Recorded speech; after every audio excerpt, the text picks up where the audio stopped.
काफी बार देखा गया है कि पुत्र लालसा में मतलब बेटे की लालसा में, बेटे की चाह में कुछ परिवार ऐसे होते हैं जो पेट में रह रहे बच्ची को, बेटी को गर्भ में ही मार देते हैं, हत्या कर देते हैं। तो इसके विषय में भी हम विस्तार से समझेंगे। हेलो बच्चों, उम्मीद करता हूं आप सब ठीक होंगे और अपनी पढ़ाई पर ध्यान दे रहे होंगे।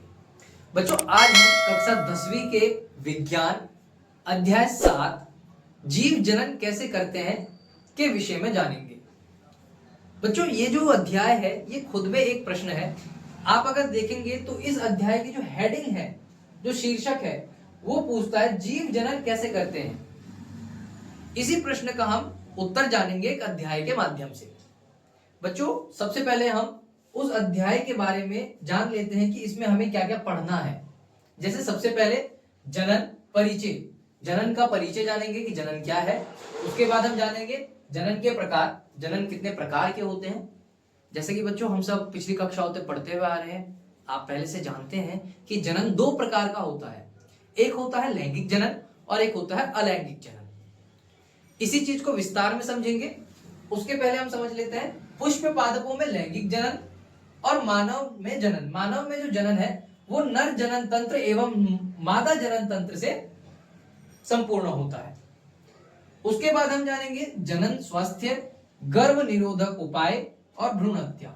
जनन स्वास्थ्य का तात्पर्य है जब कोई व्यक्ति मानसिक, शारीरिक एवं सामाजिक पूर्ण रूप से स्वस्थ हो, उस विषय को हम जनन स्वास्थ्य कहते हैं। उसके बाद बच्चों गर्भ निरोधक उपाय। गर्भ निरोधक उपाय में हम जानेंगे जब कोई स्त्री गर्भ धारण नहीं कर पाती या गर्भ धारण नहीं करना चाहती है तो गर्भ निरोधक उपाय करती है, जैसे टैबलेट्स खाना, सर्जरी या अन्य उपकरण। उसके बाद बच्चों हम जानेंगे भ्रूण हत्या। भ्रूण हत्या, जैसा कि आप सब जानते हैं कि हमारे देश में ये एक बहुत ही दुर्दशा है कि भ्रूण हत्या की जाती है। किसी भी बच्चे के लिंग अनुपात पे, मतलब कि उसके जेंडर के बेसिस पे कि वह लड़की है या लड़का, इसके बेसिस पे उसकी हत्या कर दी जाती है जन्म से पहले ही। जैसे काफी बार देखा गया है कि पुत्र लालसा में मतलब बेटे की लालसा में, बेटे की चाह में कुछ परिवार ऐसे होते हैं जो पेट में रह रहे बच्ची को, बेटी को गर्भ में ही मार देते हैं, हत्या कर देते हैं। तो इसके विषय में भी हम विस्तार से समझेंगे। चलिए हम आगे समझते हैं। बच्चों जनन, जनन को हम इंग्लिश में रिप्रोडक्शन कहते हैं। जनन वह प्रक्रिया है जिसके द्वारा कोई जीव, पादप या जंतु, बच्चों जनन में कोई जीव जैसे पादप या फिर जंतु जैसे पेड़ पौधे, इंसान या जानवर अपने ही समान किसी दूसरे जीव को जन्म देते हैं तथा अपनी प्रजाति की वृद्धि करते हैं। जनन में क्या होता है बच्चों, कोई इंसान, कोई जानवर या कोई पेड़ पौधा अपने ही प्रकार, अपने ही तरह का एक संतान उत्पत्ति करता है, एक बच्चे को जन्म देता है, उसको हम जनन कहते हैं। अब वो जन्म इसलिए देते हैं ताकि उनकी प्रजाति बरकरार रहे, बनी रहे। जनन सजीवों का एक विशिष्ट गुण होता है जिसके द्वारा जीव पृथ्वी पर अपने अस्तित्व को बनाए रखता है। बच्चों जैसा आप जानते हैं जनन के माध्यम से पृथ्वी पर जीवन एवं जीव जंतु के अस्तित्व बरकरार है। ठीक है, इसमें हम आगे समझेंगे जनन के उद्देश्य। जनन के क्या उद्देश्य है, जनन किस लिए महत्वपूर्ण है, इस चीज को हम समझते हैं। जनन द्वारा पृथ्वी पर जीव एवं जीवन का अस्तित्व है। जैसे कि बच्चों मैंने अभी आपको बताया कि जनन से ही पृथ्वी पर जीवन और जीव का अस्तित्व है। जनन से ही जीवों की प्रजातियों की निरंतरता बनी रहती है और विलुप्त होने से बचते हैं। बच्चों जनन के माध्यम से ही पीढ़ी दर पीढ़ी प्रजातियां चलती है। जनन के माध्यम से कोई भी प्रजाति विलुप्त होने से बची रहती है।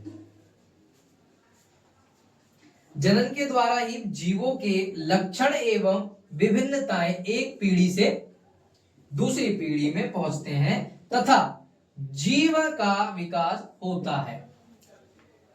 बच्चों बहुत इंटरेस्टिंग सी बात है, आपने देखा होगा किसी बच्चे में उसकी माता के गुण होते हैं, किसी बच्चे में उसके पिता के गुण होते हैं, है ना। इसी चीज को हम जनन के माध्यम से जानेंगे।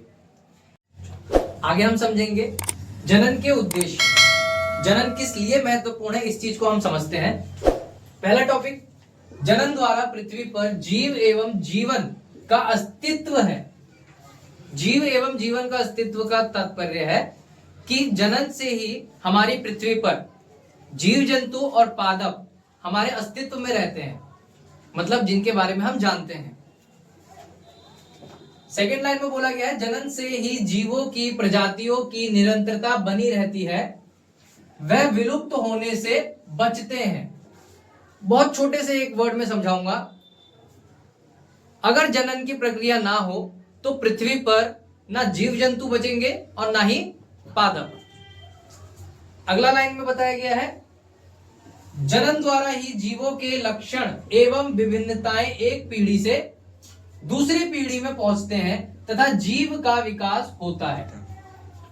इसका मतलब यह है, आपने देखा होगा काफी सारे बच्चों में किसी की लक्षण जो है माता जैसे हैं, किसी के लक्षण पिता जैसे हैं, अर्थात अपनी पीढ़ी से, अपने माता पिता से जिस बच्चे में लक्षण एवं गुण आता है वो जनन की प्रक्रिया में सम्मिलित होता है। इसी अध्याय में बच्चों हम आगे जानेंगे कि डीएनए क्या है। ठीक है, डीएनए अर्थात डीऑक्सी राइबो न्यूक्लिक अम्ल, जो कि डीएनए की फुल फॉर्म है, आपको ये याद होना चाहिए।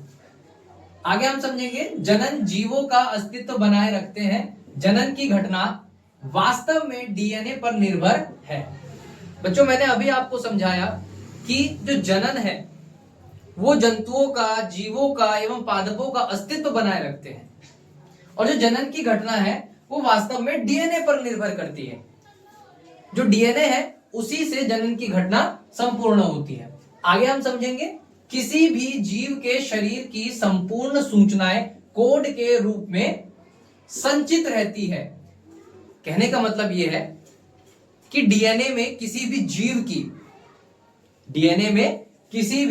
की शरीर की संपूर्ण सूचनाएं, उसके बॉडी में कौन सा अंग कहां है, कौन सी कोशिका कहां है, ये सारी सूचनाएं डीएनए में कोड के रूप में संचित रहती है। आगे समझते हैं हम, हमारा शरीर कोशिकाओं से मिलकर बना है। शरीर में जो भी क्रियाएं होती है वह किसी ना किसी कोशिकाओं में ही होती है। बच्चों हम ये पहले से पढ़ते हुए आ रहे हैं कि हमारा जो बॉडी है, हमारा जो शरीर है वो कोशिका से मिलकर बना है, और हमारे बॉडी में जो भी क्रियाएं होती है वो किसी ना किसी कोशिका के द्वारा होती है। अब एक क्वेश्चन बनता है, और क्वेश्चन वो है कि कोशिका को कैसे पता है कि कब क्या कैसे करना है।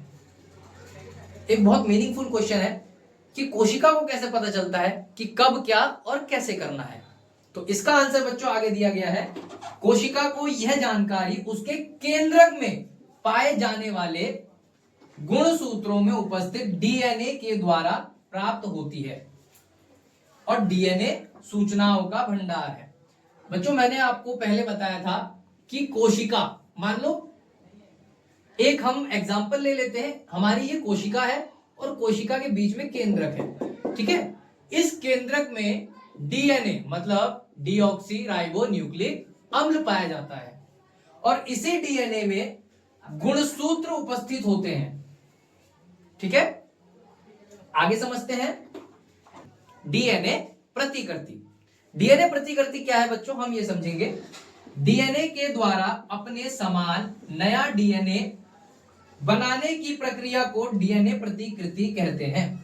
जब डीएनए अपने ही समान एक नया डीएनए उत्पन्न करता है, अर्थात एक नया डीएनए बनाता है, तो उस चीज को हम डीएनए प्रतिकृति कहते हैं।